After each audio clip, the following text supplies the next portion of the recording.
Your time now 6:06. Alex, I know for a lot of us, we had to take it careful on the roads this morning. A lot of fog. Yeah, certainly allow a few extra minutes on the roads. It took me probably about 5 minutes more than it usually does coming to work this morning, just because I was having to go slow down 75, and then especially that 75-16 interchange. Oh, yeah. You can't see anything. You really No, not can't. at all. Oh, my gosh. Please be safe this morning. Yes, absolutely. Let's take a live look over Dublin, Lawrence County, see what the situation is down there. You can see the clouds continue to get lower, so the majority of the fog right now is in and around Macon and Warner Robins. However, I do expect it to expand fairly shortly. 55, the current number in Dublin, a dew point of 54, and whenever you get those numbers close together, that's when you get conditions like this. Visibility at a half mile right now in Macon, about 2/10 of a mile in Warner Robins, at a mile or so in Unadilla, 7 miles in Eastman. So again, not so much of an issue down to the south, but we are picking up on it up to the north, and I expect that to expand as everyone is in a dense fog advisory until noon this morning. That will really happen right around the sunrise hour. So 55 in Macon, 54 in Warner Robins. We got 53 waking up in Monroe County, 55 waking up in Macon County, and 57 down in Unadilla and in Cordele this morning.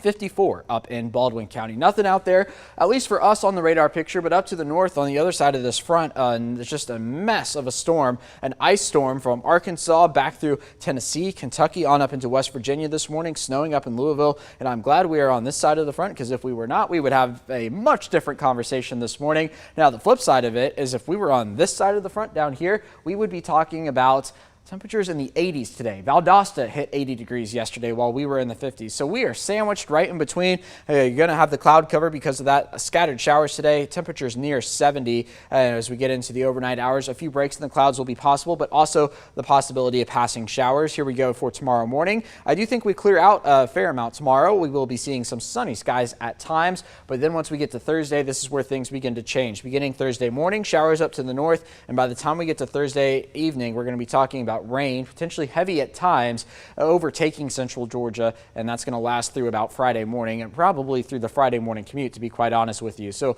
there we are about 4 p.m. clearing out.